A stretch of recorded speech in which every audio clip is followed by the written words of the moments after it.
Hello, I'm Josie Grace, and welcome back to Old Radio Shows on YouTube.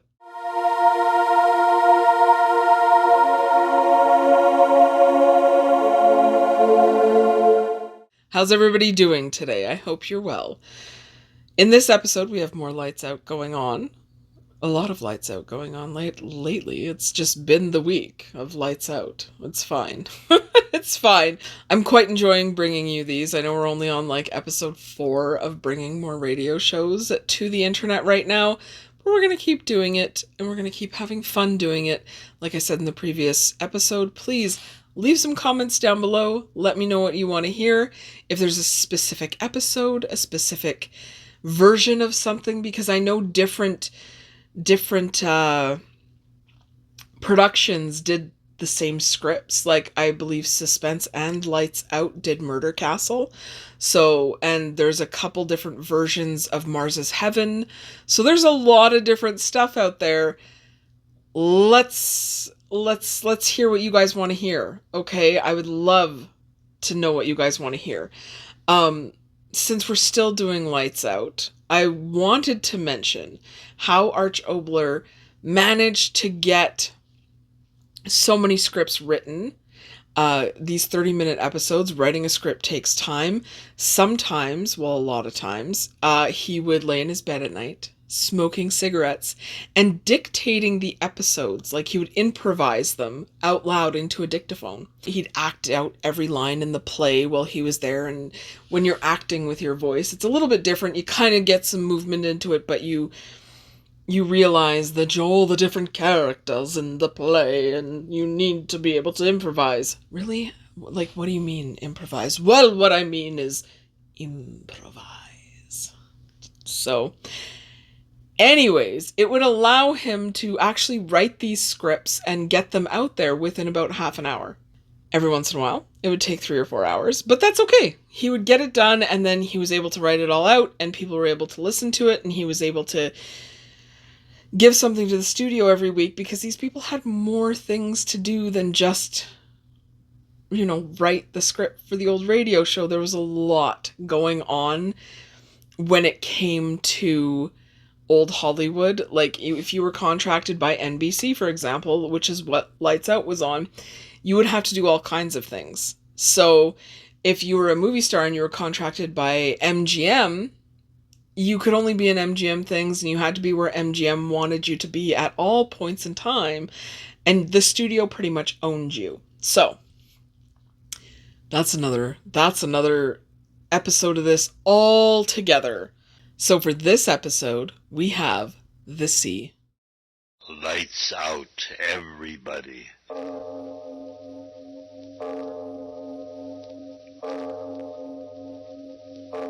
It is later than you think.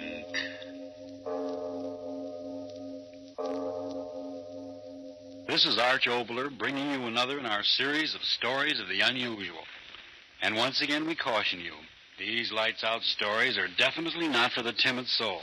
So we tell you calmly and very sincerely, if you frighten easily, turn off your radio now.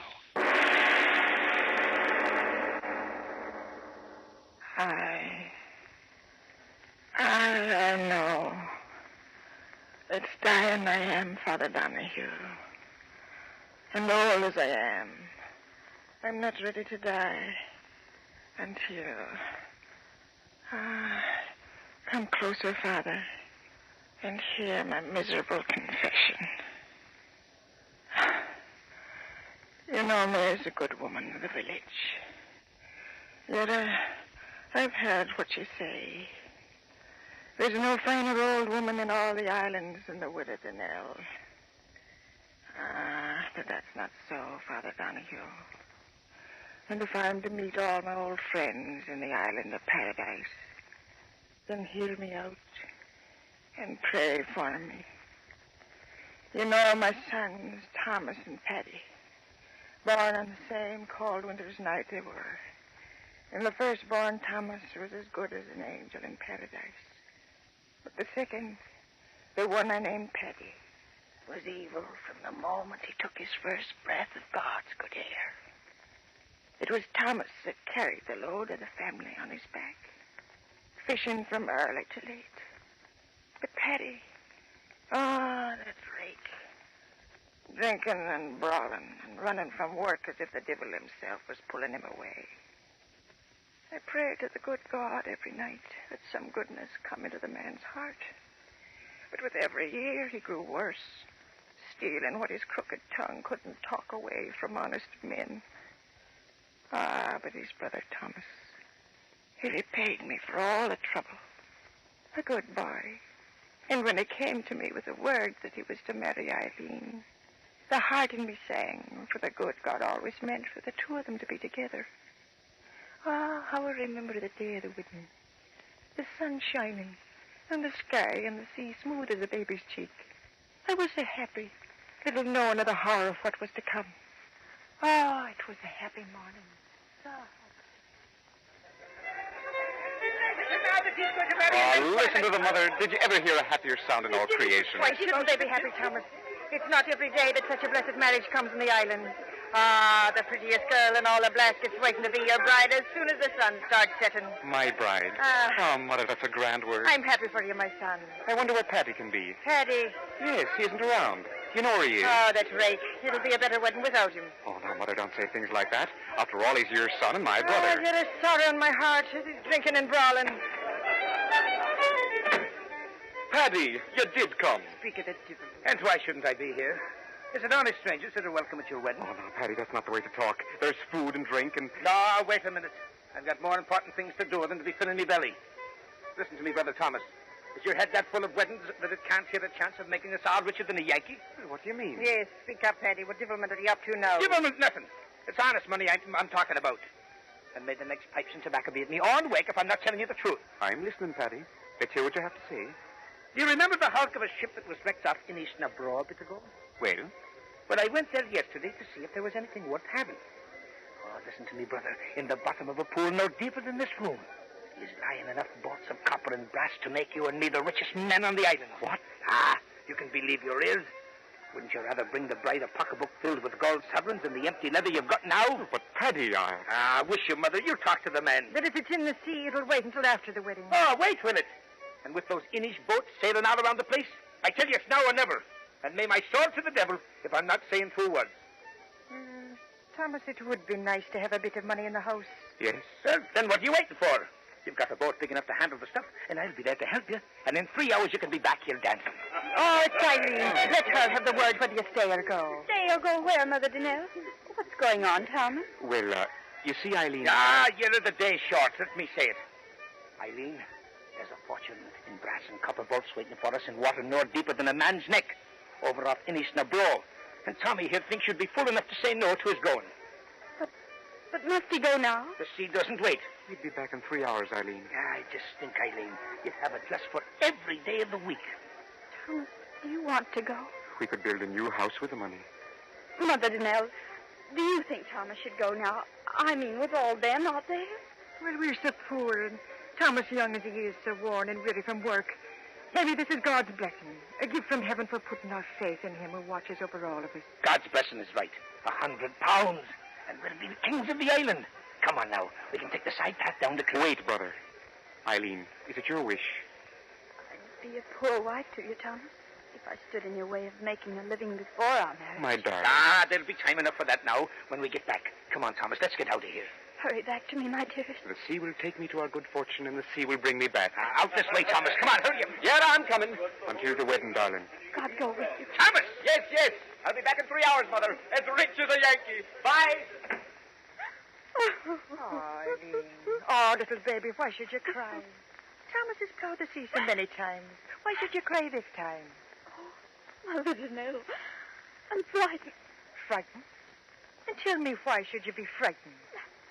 I don't know, but when that door closed behind him, it seemed as if the waters of the sea were closing over. Oh, Mother Danelle, hold me close. I'm so afraid.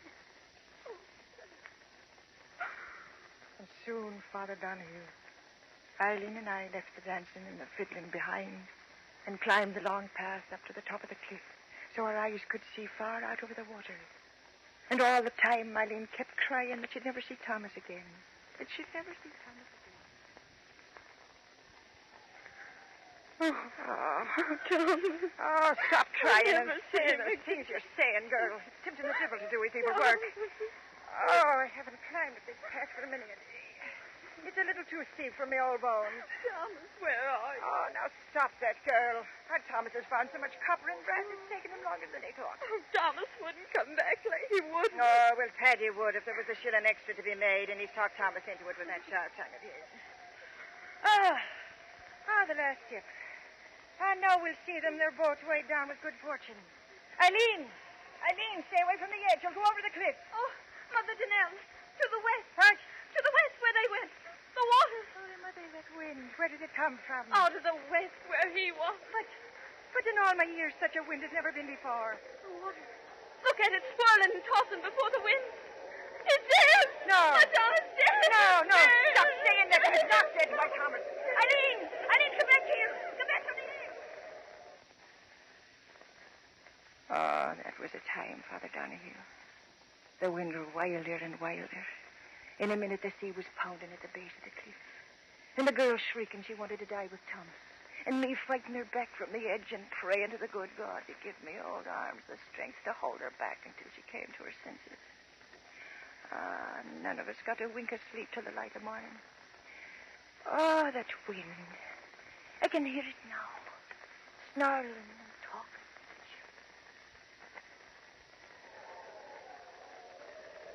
Widow Danelle! What? The boat. Your son's to the west. Why, my son? Aye, come on. Dead? No, the boat's coming and there's living hands on the oars. Come on. Oh, to the Scotterman, he's a thank you to their mercy. Mother Danelle, I heard someone say. Oh, Mother Danelle, Oh, on your knees. Eileen, the merciful God has brought them back. Oh, Come on, quick. They're trying to get into land. Hurry now. oh, Mother Danelle, quickly. No, wait, child, your shawl. Your shawl there. Now give me your arm. Oh, my old Hurry, leg trembles so I hurry. can hardly walk. Yes, lean on me. Oh, Hurry, Mother yes. Danelle. Yes, I'm moving fast as I can. It's hard. It's hard against this wind. It will. Let him live. You bless it for the life of one. And I bless it for the lives of two. Good neighbors, let us through. My son. That's the Widow Danelle now. Let us through. Stand aside for the Widow Danelle now. Come on. Oh, I can see nothing. The waves in the dark. I mean, do you see? Oh, yes, Mother Danelle. I see them. I see them. Where? Point it out to me, girl. Where? Oh, over there. Follow my finger. Oh, Mary, they're yes. coming back. Yes, I see the boat. Oh, blessed boat. I see it. Praise God, I see it. One. There's only one in the boat. No, what are you saying? Thomas. Teddy. Mother Kate, come back. The waves. The girl's right. There's only one in the boat. Wait! Let the boat in! Thomas. Oh, no. No, Eileen, wait for me. My son, take me to him. Oh, yes, forgive me. Come, I'll help you. Ah, good girl, Eileen, good girl. Oh, which one? Thomas, I know it. Thomas, I know it. Yes, Thomas, the good Thomas, he lives. Stand aside, everybody. Let the Widow Danelle and the girl through now. Let them through. Let Some me other. through. No one. My son, which one? Well, I'm back, Mother. Are you pleased to see me? Paddy. Oh! Please, stand back now. You, Paddy. Yes, me.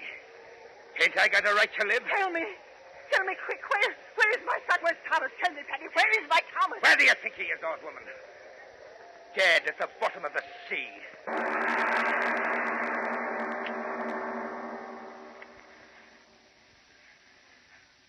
Aye, Father Donahue. That was what he told me. My good Thomas was dead at the bottom of the sea. Dead. The good Thomas dead, and Paddy the evil one alive. Oh, it wasn't right, Father.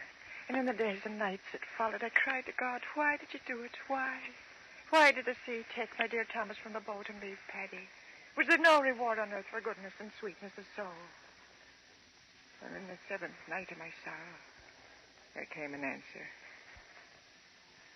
I was lying on my bed. Outside, the sea was singing and whispering. My window was open, and I could hear the sea talking as I lay there crying. Crying from a lost life. Oh,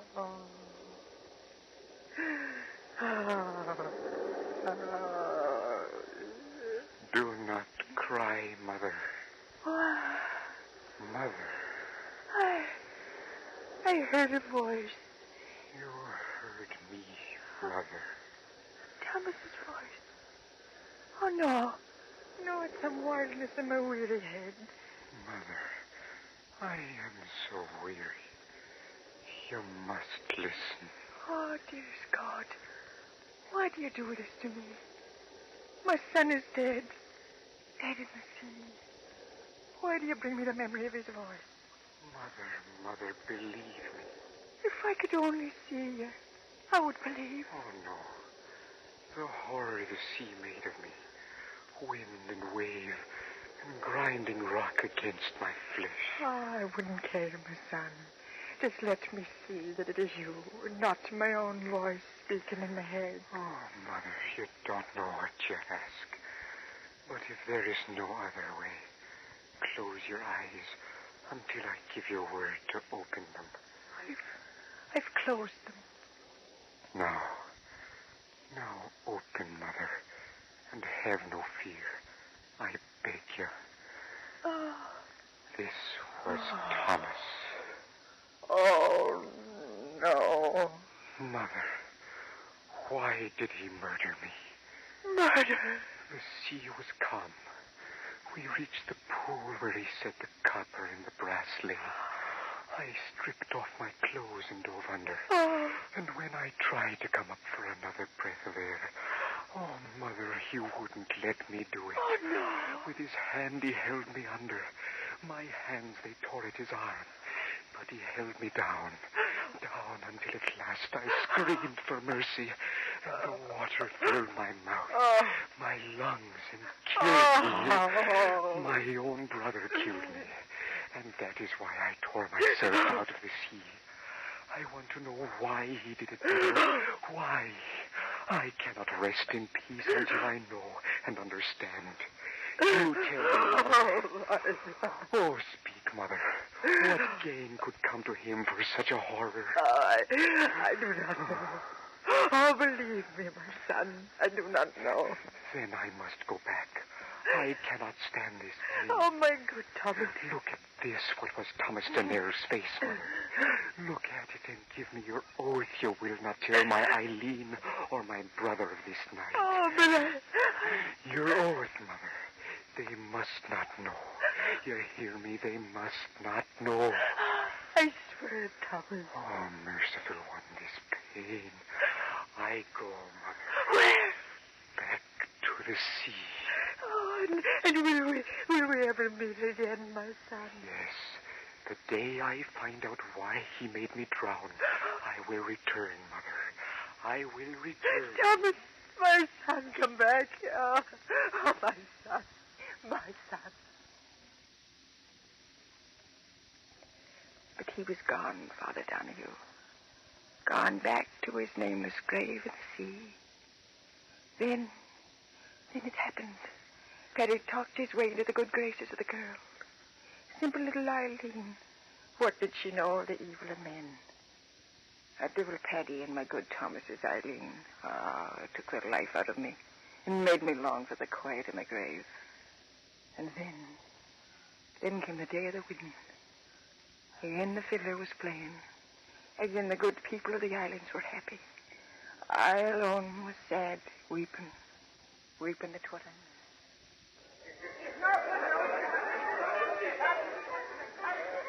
Oh, Mother Danelle, why do you sit here apart from all the rest and weep? I'm not weeping, girl.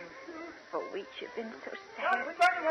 Can't you find a little joy in your heart for this day of my marriage to your own son? My son.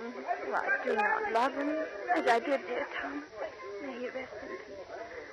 But Thomas himself told Paddy that if he died, he wished that Paddy'd care for me. And Mother Danelle, what is it? Your face so strange. Now he knows. I just remembered. Now he knows. Who knows? What are you saying? There you are, my little bride to be. Why waste your wedding day with this old woman? Mother of mine though she be, her face is sour enough to curdle milk. Come on away now. No, wait, Paddy. Mother Danelle, you must tell me. What is it that makes your stare at Paddy with such an awful look. That's the look she's always had. Oh, look how the sun glints on the sea. Ah, it's a day for a king. And I'm a king marrying the girl I've always wanted. Come, kiss me, Eileen. Kiss me so that all shall see me kissing the prettiest bride in all Ireland. No, please. Kiss me. Let the sky and the sea... Mother de Mel. What did you make that sound for, old woman? What's going on around here? Nobody scream! Now then, speak up, Mother. Why did you shriek like that? The sea. What of the sea? What are you pointing your bony finger at out there? What are you... Look, at the water's edge. Say, what is... Something's coming out of the sea. Why, look. Yes, something's coming out. Yes, that's right. I see it now. It's a seal, that's what it is, a seal. Where's the club? It's not a sea. Huh? It's a man. Look, man. Bones. Just bones. Let's get out of here. Eileen, do not look. Do not look. Ah, Blessed Mary, she's fainted. She will not see. What? What is it? I can't move. I cannot move. No, you cannot move, my brother. You cannot move. That voice. Bones and little flesh, and yet you know the voice. Thomas, your brother Thomas, come back again. No. Because now he knows. No. Now he knows. No. Knows what? Why you murdered me. Your flesh and blood. I heard it from your own lips. You wanted my Eileen always. That's why you did it. Your clever tongue can no longer save you, brother of mine. I have come a painful way to get you. No, you won't get me, dead thing. No, I'll get away. I'll run. And so he ran, Father Donahue. He turned and ran up the path that led to the top of the cliff. And behind him, slowly sobbing with the pain that tore at his dead bones, climbed my dead Thomas after him. And after Thomas, dragging my old bones, I went. Oh, for they were my sons, and I had to see that right was done. Up until at last Paddy stood on the very edge, the sea 500 feet below, shrieking and yelling and wailing. He stood there shrieking at that horrible thing that once was his brother. No, thing, stay back. You bones of filth, stay back. I come for you, my brother. No. I come for you. No. He fell. Mother, see, he didn't get me. Those rotten bones gave way beneath him. He didn't get me, Mother. Mother, what are you going to do? Mother!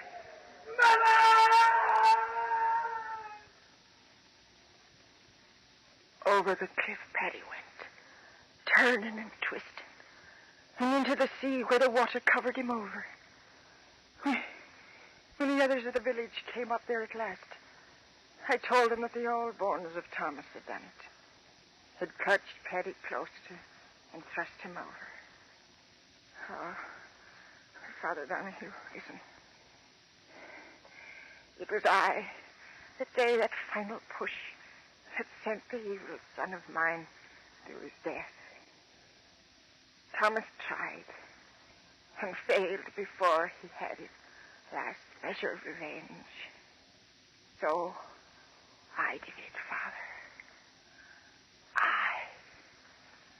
I gave Paddy the life, and I gave him death.